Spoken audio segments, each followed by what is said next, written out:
seeing long term, seeing a vision, understanding that nothing really worthwhile happens overnight, and just sticking to your script long enough to make something real happen. Laying a brick every day instead of trying to build a brick wall. Just lay a brick every day. Eventually you look up, you're gonna have a brick wall. I've never been one of the people that could be comfortable being careless. Some people, I notice the quality that they don't have that. They just don't have the I guess the pressure on themselves. You know, they just have a little bit of a comfort that I don't have. I don't feel comfortable unless I know I went above and beyond with my preparation. The things that possibly could happen, if I ain't take real steps to prevent those things, I'm not comfortable. I can't walk around, you know, charismatic and happy. Nah, I gotta make sure, you know, we setting up some type of wealth, because we might have a little bag right now, but we know a lot of people had a bag right now and they ended up bad. We got a core business, which is for me music, but then it's about building an enterprise around it. And I think, you know, that's what we see Jay-Z has done. That's what we see Puff has done. The music don't become how you pay the bills. It's a lot of pressure off of it. You got other things bringing in income. You can make music solely as an artist. You know, I was always a hustler. So when I talk to a young dude, I'm like, bro, my advice to you is gonna be money advice. I ain't gonna get philosophical, get religious advice. Bro, get you some money, you're gonna feel different. Straight up. You might even, all that other advice I could have gave you, this is the short version. You know, get you a couple dollars, man, you're gonna feel different. Obviously having a passion for music since day one, the dream and the vision was to, you know, start a label and start a music movement, a music brand. And then just thinking like, as a chess player, you know, assuming that we would have success in music, the next thing became, dang, what we do next? And just looking at the blueprint that people like Jay and Puff laid, we like want to, you know, offer our opinion into fashion.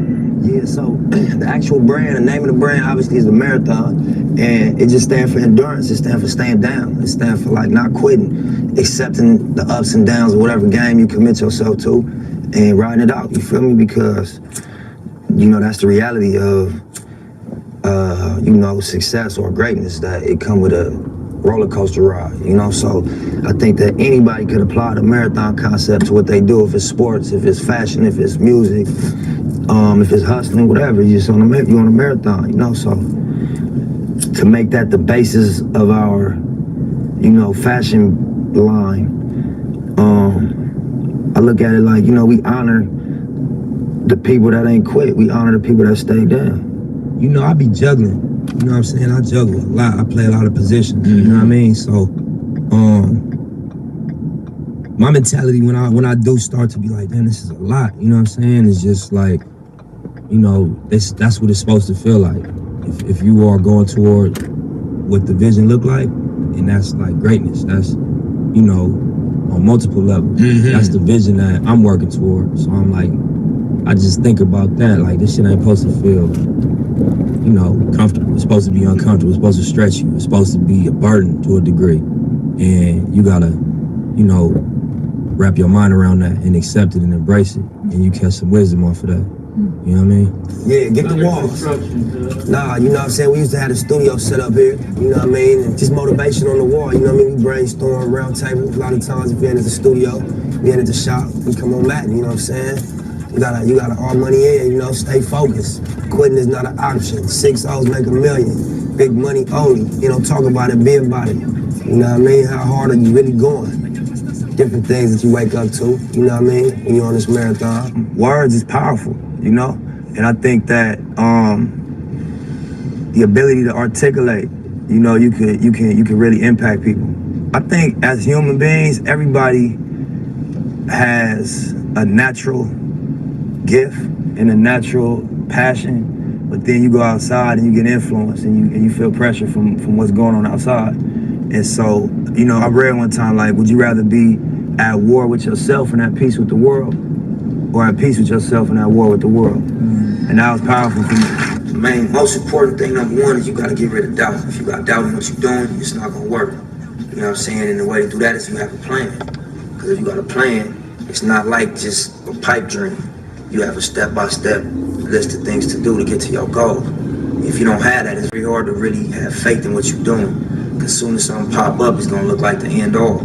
But if you got a game plan of everything you need to do, you know, one thing pop up, well, I still gotta do this, and that, so this ain't gonna stop me. You know what I'm saying? Another thing pop up, well, shit, I accomplished this 2 things. Since my last obstacle, I only got 3 more things to do. Let me keep pushing, fuck it. Pretty soon you attain your goal, and then you create another one. But without a game plan, without a strong sense of faith in what you're doing, it's gonna be real hard to accomplish anything. And I know, you know, it's a lot of obstacles out here. Family, baby mamas, the legal system, trouble with the law, you know, your homeboys being involved in a crab in a bucket syndrome, where, you know what I mean, you making moves and starting to make your way out, and people start trying to attach themselves to you. It really become weight, you know what I'm saying, extra weight. And sometimes it's like kamikaze, they blow themselves up trying to stop you. So, you know, you gotta have faith in what you're doing and not take no for an answer. You'll get it. It'll be a long run, but you'll get it for sure. You gotta go hard. You gotta believe in yourself, and you gotta have a sense of humor. You know that bullshit is gonna happen. You can't be too serious about it, too emotionally affected when bullshit happens. You have to just stick to the script, believe, have overwhelming confidence, be your own biggest fan, your own biggest believer, and put it on your back and carry the weight. You feel me? Success to me, I say it a lot, it's just being able to do what you love to do and support yourself off of it. Live your dream and do what you love to do every day. So I'm successful in my eyes. I don't sell dope, I don't go to work, but I do music and I love to do it. And that's all I have to do to maintain it. Number one, you know, I just feel better. I sleep better, you know what I mean? I got a level of like, I'm at peace with what I'm doing. I feel good about what I'm waking up doing and about my lifestyle. At one point, I wasn't proud of my lifestyle. You know what I'm saying? I wasn't content with what I was doing on a day-to-day basis. I wasn't happy with that. So it was eating at me. Even though I'd be on the surface, cool and straight, deep down I knew that this wasn't the direction of what I need to be doing. Now I wake up with the feeling that I'm going in the direction that I'm here for. Like what I'm on this planet for, I'm doing it. When you don't have resources, you in survival mode. You know, so being in survival mode automatically rules out a lot of things because you don't care about morality, because you don't experience morality. You experience, you know, the need to survive. You don't experience, you know, fairness. You don't experience planning for the future. You just experience my ribs touching. You know what I mean? And it's better me than you. And, you know, it's a survival instinct that kick in. So I think once you get out of the survival mode, your morals come back closer to your daily decision making. You start thinking about what's right and what do I believe in. But until you get out of survival mode, you ain't got time to be worrying about right and wrong. You worrying about bottom line. You know what I mean? By any means necessary. So I think that economics is the answer. Empowering people economically is how you really, really impact. But I don't know if it's about dropping a bag of money in the hood. I think it's about impacting culture in a way that, you know, the mentality changes. I couldn't make a blanket statement to just the young people doing dirt. I don't think that's honest. You know what I mean? It's context for everything. Nothing happens in a vacuum, you know? But I would say that, you know what I mean, you're gonna lay in the bed you make. You're not gonna get away with nothing in terms of the energy. You know what I mean? You might beat the camera or the police. They might not catch you for what you're doing, but the energy is always gonna return to you. So when you just living in this cycle of being negative all day and just putting out negativity and that's the only energy you putting out, it's gonna return to you in a different form than you put it out in. So I would just say, you know, master your energy. Do your best to master your energy and what you put out, you know, and unless that's what you want, you know, because you're entitled to whatever you want to create, whatever experience you want to create for yourself. But if you're tired of that shit, adjust the energy. You know what I mean? As best you can. Adjust what you wake up thinking and what you say. And then lastly, what you do. And that's not an easy thing to do because it's such a pressure in these areas to just go by the way things are. But, you know, it's a lot of examples that you could look up to as young kids in the streets. You could look up to Kendrick Lamar. Not the words, forget what he's saying, just where he came from. I seen him, you could YouTube him freestyling in the Nickerson Garden Projects. You could look up to a Nipsey Hussle. You know, you could look up to any one of these guys that came from this hopelessness and you know, wiggle their way through it. You know what I mean? And you can reverse engineer what they did. You know, look at the steps. What happened? The example I would like to set is on my demonstration. Like, yeah, you can get it. It wasn't no outlet for me. I was on Crenshaw and Sloss and I created an outlet. My trunk. You feel what I'm saying? Everything is cheap. The camera we filming this interview on is probably less than $200. You know what I mean? So you can definitely touch people for a small amount of money if that's what you want to do. It's no longer $10,000 camera, $200,000 studio. It's not that day and age is over with. The playing field is level. So if you got an idea and a game plan and you want to do something, you can really do it. That's my example I set. All my original goals, I met them. I had goals as somebody coming out the street.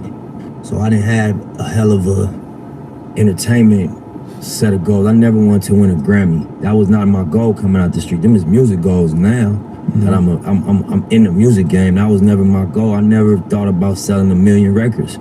I thought about, you know, doing something legit to make my money and being able to, you know, not worry about when I heard the helicopter late at night thinking they was coming to kick the door down. You know, I read an article that Joel Santana made $15,000 a show. I don't know if it was true or not, but I'm like, damn, you can make $15,000 a show? That's how I was thinking at that time. Like, you know, what we did as teenagers to make $15,000, you get a lot of years for it. Absolutely. So, you know, you could go do a tour where you make that every night. And then I remember looking at every state, like it's 50 states. If I could sell 1,000 units in each state, indie, at $8 a unit, you know what I mean? I could make somewhere near $500,000 if I just figure out how to do that. And that was my little entry level goal. So, you know, we established and accomplished them things early.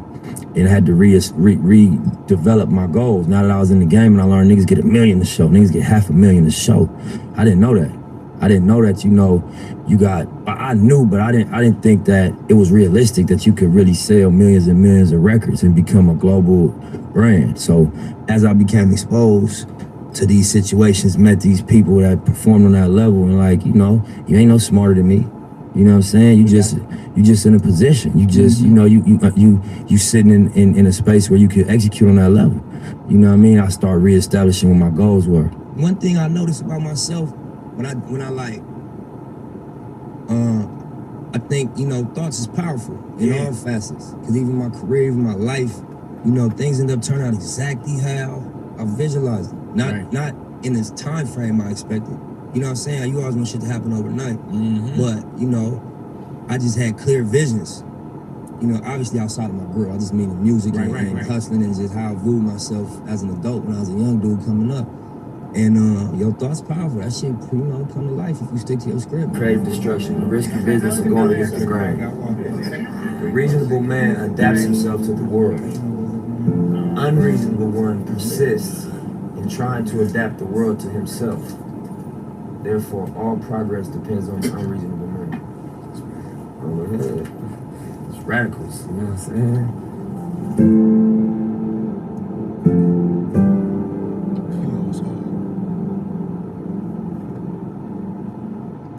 Radicals, man.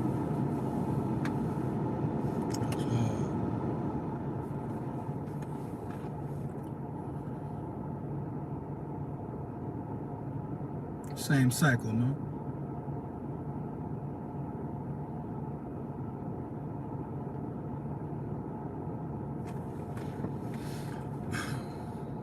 You take a man trying to do something for his community, trying to really build a community.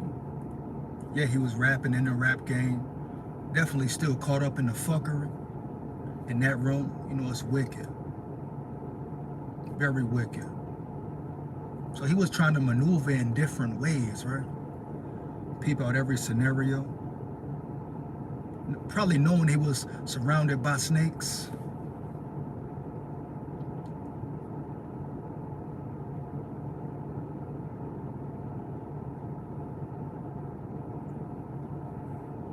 The hood didn't protect Nip.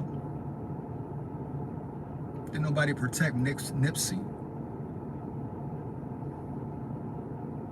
or Airmiess. One and the same, right? Same beliefs, etc.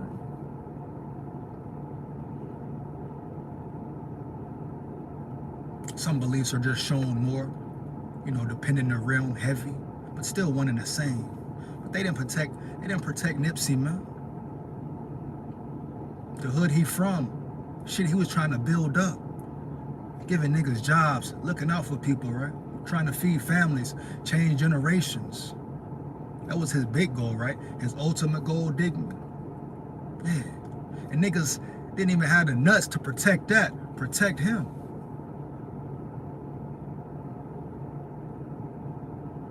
They let a nigga walk up on him broad day. Not only shoot him, assassinate him, kill him, murder him, right? After he does all that, comes back, shoots again, comes back. And he kicks him in the head, man. Like he was nothing. Like he was a soccer ball or something that meant nothing, man. No soul. Like he was there to get the job done. A mission he must complete, huh? Yeah, interesting, wicked, heavy. He couldn't let Nip get out of there alive, huh? He had to seal the deal. Take him all the way out. Some say it was a hit, allegedly. We're gonna keep the allegedly in there though, but do you know what we know? Heavy. Didn't nobody put their life on the line for Nipsey Hussle, Airmiess. Some would say he was a revolutionary or on his way to becoming one. Didn't nobody step on the front line. And niggas want to talk about black lives this, black lives that. Want to talk about black leaders. Real black leaders putting their life on the line. You may ask yourself, why do they take the risk? Look how they do their so-called leaders. Look what they let happen to them. No retaliation, no fight back. The same neighborhood he was from, trying to build, brung money to, gave opportunities. All them niggas stood in the store. Y'all them motherfuckers stood in the store. But he was getting assassinated. Tell me nobody couldn't run out if everybody in each store ran up on that nigga Eric Holden and grabbed him? You telling me it couldn't have beat his ass right there? How many people in each store? 10, say 10, whatever. How many stores around there? I don't know, 5, 6, 60 people on one nigga? You telling me nobody would risk that? Yeah, that shows you what we are, man, all around as a people. See what they do to revolution. See what they do to revolutionaries.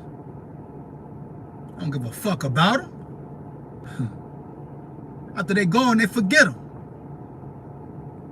Where the marathon at? Who kept it going? Who kept the business afloat? Now, didn't they have to come to that hood? Ain't that store gone that was there? Let me know if you know.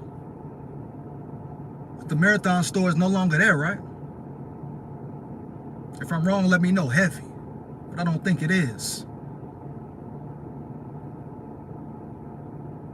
So who's keeping the Nipsey brand going besides his fans, heavy? His family, etc. You know what it is. Niggas post for a few months, celebrate birthdays, anniversaries. Motherfuckers really don't care.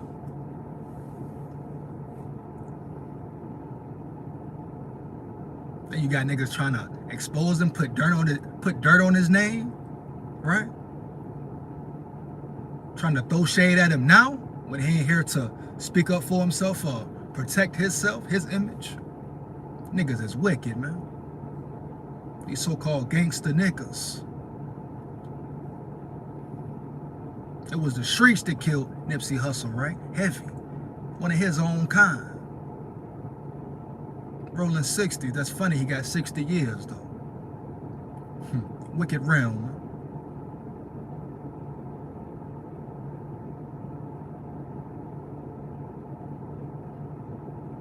Streets ain't got no love, man. Not even for niggas giving back. Trying to show niggas how to build. Trying to be the bridge that gets them there, right? Across that next hump. You know what I'm saying? Jumping over that next hurdle. Yeah, niggas don't see that, respect that, love that, appreciate that, heavy. Crips took Nipsey out, man. And niggas still glorifying gang banging. Violence against your own kind, your own motherfucking kind on a daily basis. Fuck that revolutionary shit, man. Because niggas don't want to hear it. Niggas don't respect it, protect it. Look around.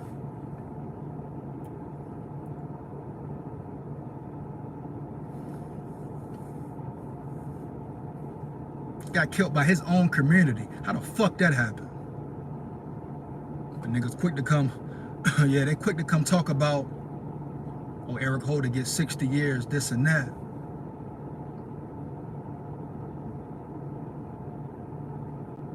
All them people that was out there, man, that nobody ride for them. Or go try to stop a bullet. Took off. Skates on skates. Out of there.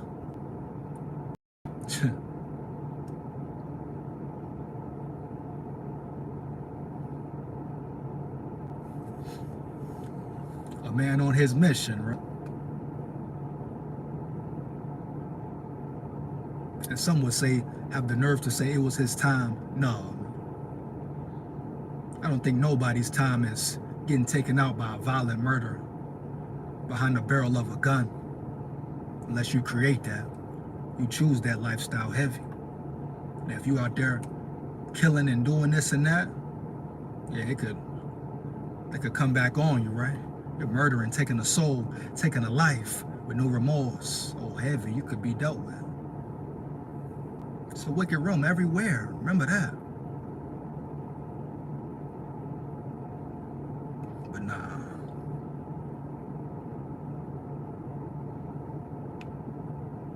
That was just a bad situation. Wrong place at the wrong time. Not moving militant enough. A little comfortable, relaxed, which he should be able to in his own hood, his own territory, right? The place he show love, give love to. Give mad love to, major, heavy. Wicked realm, man. So Eric Holder gets 60, but Nipsey still gone. So what now?